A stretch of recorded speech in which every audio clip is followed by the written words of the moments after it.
লেখা আছে আম সন্তা সরতি সতোক্তি মর্মহে সুন্দরম মঙ্গলম নরসংসা ও তুতসং ভবিষ্যতি মরংসি বিশদানি বাসুতে বঙ্গরং গীতি পুণ্যবর্ধানে স্পর্শো প্রপঞ্চ সব্বাহ লিল্লাহি মা ফিস সামাওয়াতি ওয়া মা ফিল আরদ আসমানে যত প্রাণী দেখতে পাও জমিনে যত প্রাণী দেখতে পাও সকল প্রাণীরা আমি এক আল্লাহর নামে জিকির আজকার করি আমি আসমানের মালিক আমি জমিনের মালিক আমি সর্ব জায়গার সর্বক্ষণের মালিক আমার আল্লাহ আমি আসমানের মালিক আমি আল্লাহ আসমান বানাইছি জমিন বানাইছি আমি আল্লাহ মানুষকে সুন্দর করে বানাইছি আর মানুষকে আমি আল্লাহ সুন্দর করে বানার পরে আমি আল্লাহকে বারবার ভুলে বসে গরুটা আল্লাহর জিকির করা বন্ধ করে নাই ছাগলটা আল্লাহর জিকির করা বন্ধ করে নাই ব্যাংকটা আল্লাহর জিকির করা বন্ধ করে নাই গাছটা আল্লাহর জিকির করা বন্ধ করে নাই ও একটা কথা মনে রাখবেন ওই গাছটা যখন আল্লাহর জিকির করা বন্ধ করে যায় গাছটাকে কাটা পড়ে যায় মাছটা ধরা পড়ে যায় গরুটা জবাই হয়ে যায় আমার জিকির সবাই করে সবাই আমার নামে জিকির করে আর আমি আল্লাহকে মানুষ বারবার ফাঁকি মারে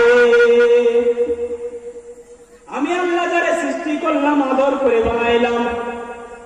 আমি আল্লাহ যারা সোহাগ করে বানাইলাম আমি আল্লাহ যারা আদর করে বানাইলাম এ মানুষ আমি আল্লাহকে বারবার ঘুরে বসে আমি আল্লাহ আসমানটারে বানাইছি আসমানটা সুন্দর বলি নাই জমিনটারে বানাইছি জমিনটা সুন্দর বলি নাই পৃথিবীর জমিনে সুন্দর বন আছে সুন্দর বলি নাই আল্লাহ পাক রব্বুল আলামিন বললেন ওয়ালিল্লাহি ইয়াসজুদু মা ফিস সামাওয়াতি ওয়া মা ফিল আরদ আমি আল্লাহর নামে জিকির আজকারে সবাই করে এর মানুষ আমি আল্লাহকে বারবার ভুলে বসে আমি আল্লাহ আসমানটারে বানাইছি আসমানটারে সুন্দর বলি নাই সুন্দর বন আছে সুন্দর বলি নাই আমি আল্লাহ কত নদী বানাইলাম সুন্দর বলি নাই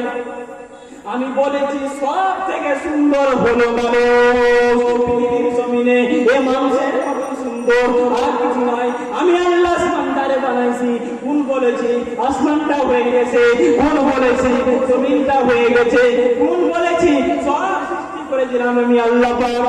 আমি আল্লাহ যখন মানুষকে বানাইতে গেলাম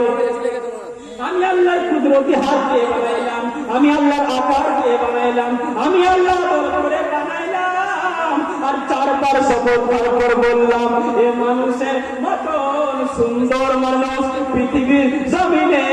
দুইটা হবে না চারবার শপথ করে আল্লাহ পাক রব্বুল আলামিন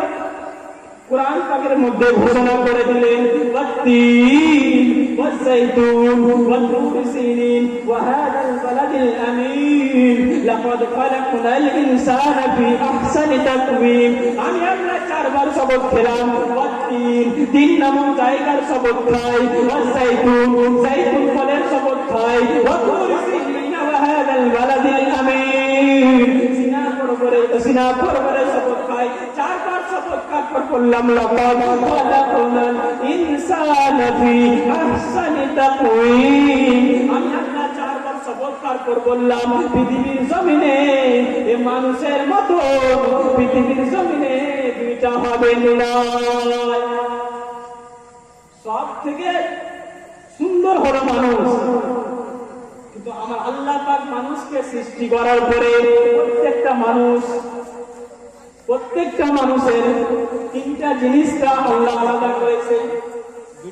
এক নাম্বার হলো চোখ আল্লাহ পাক রব্বুল আলামিন ঘোষণা করে দিলেন আলাম নাজআল্লাহু আইনাইনি ওয়া লিসানাও ওয়া শাফাতাইন ওয়া হাদাইনাহু নাজদাইন 30 নাম্বার পারা 15 নাম্বার পৃষ্ঠা 4 নাম্বার লাইনে 7 থেকে 9 নম্বর আয়াত আল্লাহ পাক বলে বান্দারে আমি আল্লাহ তোদের দুটা চোখ আলাদা করেছি আল্লাহ পাকের চোখ দুটা দেওয়ার পরে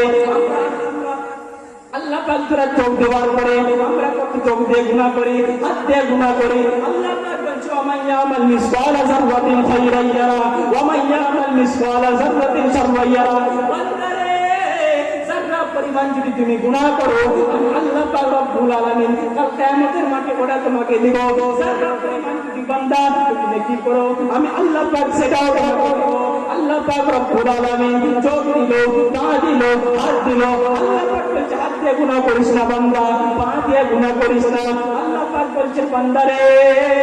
আল্লাহ পাক কোরআনের মধ্যে ঘোষণা করে দিলেন আল ইয়াউমা নাখতিমু আলা আফওয়াহিহিম ওয়া তুকাল্লিমুনা আইদিহিম ওয়া তুশহাদু আরজুলুহুম বিমা কানু ইয়াকসিবুন। 23 নম্বর পারা 3 নম্বর পৃষ্ঠা 10 নম্বর লাইনের 65 নম্বরে আল্লাহ পাক ঘোষণা করে দিলেন বান্দারে হাত দিয়ে গুনাহ করবি, কাল কিয়ামতের দিনে আমি আল্লাহ পাক রব্বুল আলামিন তোর মুখটাতে মোহর মেরে দেব, পট্টি মেরে দেব, কথা বলতে পারবে না। আমি আল্লাহ পাক রব্বুল আলামিনের সঙ্গে কিয়ামতের দিনে তোর হাতটা কথা বলবে। বান্দা গুনাহ করো না, কিয়ামতের দিনে তোর হাত কথা বলবে আল্লাহর সঙ্গে। আল্লাহ পাক রব্বুল আলামিন বললেন বান্দারে আমি আল্লাহ করে কেমন করে পৃথিবীর জমিনে পাঠাইলাম। আল্লাহ পাক বলছে সুম্মা খালাকনাল নুতফাতা আলাকাতান ফাখালাকনাল আলাকাতা মুদগাতান ফাখালাকনাল মুদগাতা ইলামান ফাকাসাউনাল ইনসানা ওয়া লাহমা। আল্লাহ পাক রব্বুল আলামিন ঘোষণা করে দিলেন, আল্লাহ পাক বলছে আমি আল্লাহ পুরুষের সিরহারি থেকে এক ফোঁটা পানি, আমি আল্লাহ মহিলার সিরহারি হাড়ি থেকে এক ফোঁটা পানি, 2 ফোঁটা পানিকে নিয়ে এই বিস্তৃত পানি মহিলার গর্ভেতে প্রবেশ হয়ে গেল। ধীরে ধীরে করে আমি আল্লাহ পাক রব্বুল আলামিনের ইশারাতে ওই পানিটা রক্ত হয়ে যায়। আবার ধীরে ধীরে করে 40 দিন যখন হয়ে যায় আল্লাহ পাকের ইশারাতে ওই রক্তটা মাংসতে পরিবর্তন হয়ে যায়। আবার 40 দিন যখন কেটে যায় আমি আল্লাহ পাক ওই মায়ের পেটের ভিতরে বাচ্চার জন্য একটা আমি আল্লাহ খাঁচা তৈরি করে দিই। 120 দিন যখন কেটে গেল আমি আল্লাহ পাক রব্বুল আলামিন ওই মায়ের পেটের ভিতরের বাচ্চাটা নড়াচড়া শুরু করতে লাগে। আল্লাহ পাক রব্বুল আলামিন বলে বান্দারে আমি আল্লাহ তোরে কয়দিনে বানাইছি বান্দা শোন, আমি আল্লাহ আসমানটারে বানাইছি ওয়া হুয়াল্লাযী খালাকাস সামাওয়াতি ওয়াল আরদি ফি সিত্তাতি আইয়াম। আমি আল্লাহ আসমান জমিন বানাইছি ফি সিত্তাতি আইয়াম, 6 দিনে আমি আল্লাহ পাক আসমান জমিন বানাইছি। কিন্তু আমি আল্লাহ পাক করে যখন বানাইতে গিয়েছিলাম 1 হাতের মতন লম্বা 3 কিলোর মতন ওজন, আমি আল্লাহ পাক সময় নিয়েছি 6 মাসের মতো। ফেরেশতা আল্লাহর কাছে আরজ করলেন ওগো আল্লাহ মানুষ বানাইতে এত সময় কেন নিলেন? আল্লাহ পাক রব্বুল আলামিন বলছে বান্দারে আমি আল্লাহ আদর করে বানাইলাম, সহজ দিয়ে বানাইলাম। পৃথিবীর জমিনে মানুষের মতন সুন্দর পৃথিবীর জমিনে দুটা নয়। আল্লাহ পাক বলছে সুন্দরের চাইতে সুন্দর যিনি, আলা যিনি, ওয়া ইন্নাকা লাআলা খুলুকিন আযীম। কোরআনে পড়া নম্বর 29 পৃষ্ঠা নম্বর 3 আয়াত নম্বর 2 লাইন নম্বর 1। আল্লাহ পাক মানুষকে বললেন সব থেকে আমি আল্লাহ যারা সুন্দর করলাম, আলা করলাম, আফজাল করলাম যারে তিনি আমার হাবিবে কিবরিয়া জনাবে মুহাম্মদুর রাসূলুল্লাহ সাল্লাল্লাহু তাআলা আলাইহি ওয়াসাল্লাম। শুধু কোরআন এবং হাদিস নয়, বেদে এমন কথা বলা আছে ভাইরাস চশমা পরে থাকে ভাইকে দেখতে পান না। বেদে লেখা আছে আন্ধা তোমা প্রবাসান্তি অন্ধকারে প্রবাসান্তি প্রবেশ করে। ইয়াসুল্লাহি উপস্থিত যা মহান প্রতিপালকের দরবার থেকে মূর্তি তৈরি করার পরে প্রার্থনা করে তারাই তো অন্ধকারে প্রবেশ করে। বেদে লেখা আছে হম সন্তা সরতি সতোভূতি নরমহে সুন্দরম মঙ্গলম নরসংসা ও ভবিষ্যতি মনংসি বিশদানিবু বাসুদেবঙ্গরং গীতি পুণ্যবন্ধনের স্পর্শ। পৃথিবীর জমিনে ঈশ্বরের তরফ থেকে পৃথিবীর জমিনে আসবেন একজন যিনি হবেন বিশ্বের মহান নেতা, যিনি হবেন বিশ্বের মহামানব। সুন্দরম মঙ্গলম নরসংসা। পৃথিবীর জমিনে ওই নবীর মতন সুন্দর দ্বিতীয় আর হবেন না। একবার জোরে জোরে দরুদ আল্লাহুম্মা